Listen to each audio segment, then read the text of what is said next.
Ohio really did go to President Obama last night, and he really did win. And he really was born in Hawaii. And he really is legitimately President of the United States, again. And the Bureau of Labor Statistics did not make up a fake unemployment rate last month. And the Congressional Research Service really can find no evidence that cutting taxes on rich people grows the economy. And the polls were not skewed to oversampled Democrats. And Nate Silver was not making up fake projections about the election to make conservatives feel bad. Nate Silver was doing math. And climate change is real. And rape really does cause pregnancy sometimes. And evolution is a thing.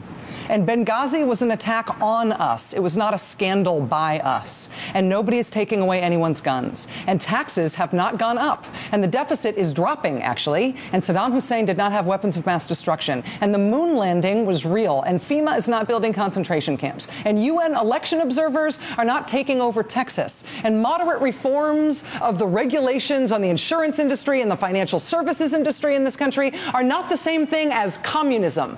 Listen. Last night was a good night for liberals and for Democrats for very obvious reasons. But it was also possibly a good night for this country as a whole. Because in this country, we have a two-party system in government.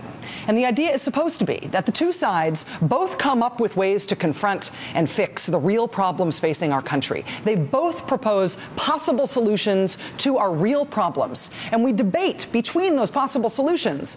And by the process of debate, we pick the best idea. That competition between good ideas from both sides about real problems in the real country should result in our country having better choices, better options than if only one side is really working on the hard stuff. And if the Republican Party and the conservative movement and the conservative media is stuck in a vacuum-sealed, door-locked spin cycle of telling each other what makes them feel good and denying the factual lived truth of the world, then we are all deprived as a nation of the constructive debate between competing, feasible ideas about real problems. Last night, the Republicans got shellacked, and they had no idea it was coming.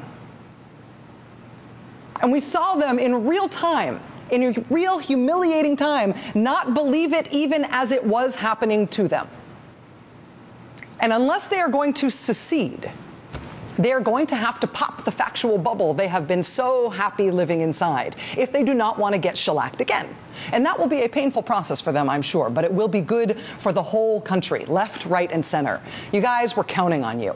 Wake up. There's real problems in the world. There are real knowable facts in the world. Let's accept those and talk about how we might approach our problems differently. Let's move on from there. If the Republican Party and the conservative movement and conservative media are forced to do that by the humiliation they were dealt last night, we will all be better off as a nation. And in that spirit, congratulations, everybody. Big night.